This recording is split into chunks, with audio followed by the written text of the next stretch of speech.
নমস্কার বন্ধুরা। গতকাল সকাল সকাল স্নান সেরে বেরিয়ে পড়েছিলাম একটা জায়গায় যাব বলে। তো আমি একা যাইনি, সাথে আমার ছেলে আর এক বোন গিয়েছিল। এই যে বোন সুদেশনা, এর বাড়ি কাঁথিতে। তো কাঁথি থেকে এখানে এসেছে, আসলে ওর বাবা কর্মসূত্রে বেলুড়ে থাকে, আমাদের পাশেই বাড়ি। তো আমরা একসাথেই বেরিয়ে পড়লাম একটু ঘুরতে যাব বলে। তো আমরা কোথায় যাচ্ছি সেটা দেখো, ঘুরতে ঠিক না, তোমরা পুরো ভিডিওটা দেখলে বুঝতে পারবে যে আমি কোথায় যাচ্ছি। তো টিকিট কাটা হয়ে গেছে, এবার স্টেশনে যাব। বেলুড় স্টেশন থেকে আমরা ট্রেন ধরবো, ট্রেনও ঢুকে পড়েছে আর আমরা ট্রেনে এবার উঠেও পড়েছি। দেখো, আগের দিন রাত্রি ভীষণ বৃষ্টি হয়েছিল, ভাবলাম যে সকাল সকাল যদি এরকম বৃষ্টি হয় তো আমরা যাব কী করে।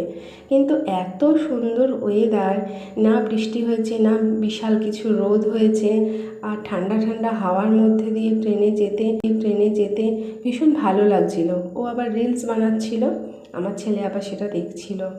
যাই হোক, ট্রেন পুরো ফাঁকা ছিল, কিছু অসুবিধা হয়নি আর মনটা খুব ভালো লাগছিল। দেখো, দেখতে দেখতে ব্যান্ডেল চলে এসেছি। আমরা ব্যান্ডেলে এসেছি, কিন্তু ব্যান্ডেলটাই আমাদের গন্তব্য নয়। ব্যান্ডেল থেকে ট্রেন ধরে আমরা আরও এক জায়গায় যাব। তো তোমরা যারা আমার চ্যানেলটা সাবস্ক্রাইব করোনি, প্লিজ সাবস্ক্রাইব করে রেখো, যাতে নেক্সট ভিডিওতে আমি কোথায় যাচ্ছি তোমরা সেটা দেখতে পারো। আর যারা সাবস্ক্রাইব করে রেখেছো তাদের প্রতি তো আমার অনেক কৃতজ্ঞতা। যাই হোক, আমরা চলে এসেছি ব্যান্ডেল।